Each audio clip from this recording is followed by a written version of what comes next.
Siya mga boss, mayroon sa atin dila na Raider 150. Ayan.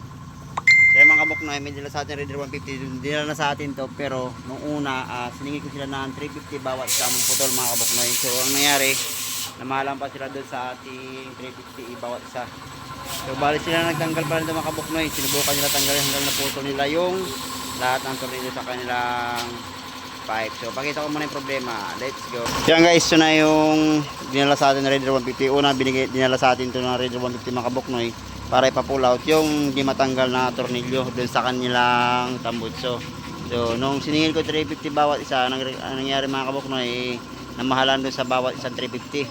So inuwi nila hanggang sila na nagtanggal. Ito na nangyari mga kabuknoy, yung kanilang Raider. Ayan o. Yan. So ito na nangyari mga kabuknoy, naputol nila sa may exhaust. Ayan o, putol nila dalawang bolt dun sa may head. Ayan. So ngayon, ang siningil kong 350 mga kabuknoy bawat isa, dinagdagan ko na yun kasi dahil nga naputol nila yung sa may elbow. Ayan o. So mahirap din tanggalin ito mga kabuknoy kahit pag ganito na ganito lang to. So akala siguro mga kabuknoy, pag mga ganitong problema, madali lang i-pull out yung mga ganitong naputol. Kaya sa 350 siningil ko bawat isa, mas mahal pa raw yun. So yun, so bala inuwi nila yung motor. Sinubukan nila tanggalin yung tambutso at saka yung tornilyo. Ayan nangyari. Ayan. So yun guys, ang gagawin din lang natin dito na pag pull out yung barina. Yun, sa mga ganito mga kabuknoy, hindi basta-basta madali i-pull out. Yung iba kasi tingin kasi madali lang ginagawa yung ginagawa natin na pagpa-pull out ng mga ganitong problema na naputol. Kaya pag siningin mo na 350, namamahalan pa sila. Yun, para siguro madali. Yun sa mga kabuknoy, ang handa ko muna yung mga bala natin para i-pull out natin yung naputol. Let's go. Kaya mga boss, umpisa na natin tanggalin yung tornilyo na naputol gamit ang ating barina mga kabuknoy. Sa mga ganitong problema mga kabuknoy, tingin nila madali gawin ito.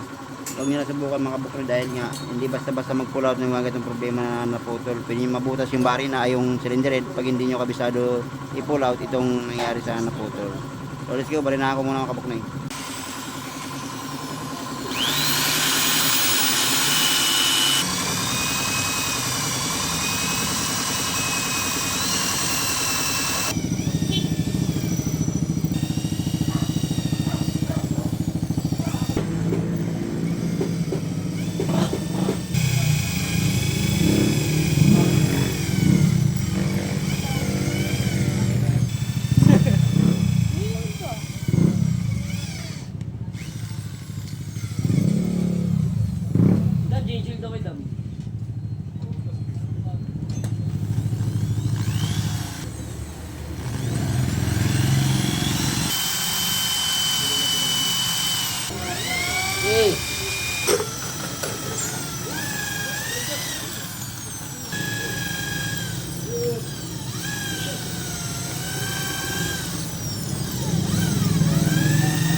So yan guys, nalagyan na natin ng 7mm, saka nalagyan rin natin ng thread. Sa mga nagko-comment dyan na hindi ko naman pinakita kung paano ko binarinahan ng 7mm, ayan o.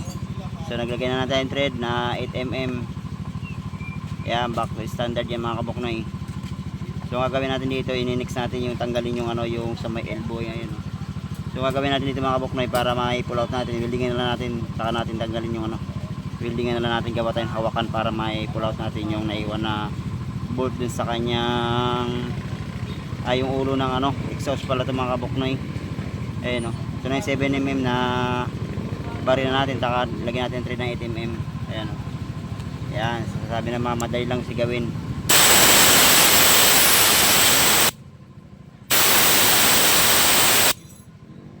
Iba kasi nagsasalita, madali lang na gawin to, ang ginagawa ko mga kabuknoy. Kaya yan, ayan, naputol nila yung dalawa bolt at saka na putol nila pati yung yung sa ulo. Ayan. Ayan, so mga kabuknoy, lagyan natin na yung yung bolt na stainless na stud. Ito yung gagamitin natin. Kaya kasi maraming nagko-comment sa atin na madali lang daw tong trabaho na ganito pagpo-pull out. So kung sa tingin nila madali lang, subukan nila mga kabuknoy para masabi nilang madali nga talaga gawin yung ganitong pagpo-pull out. Yan standard na bolt ang nilagay natin mga kabuknoy. Yun, so tanggalin ko muna itong ulo ng tambutso na naputol.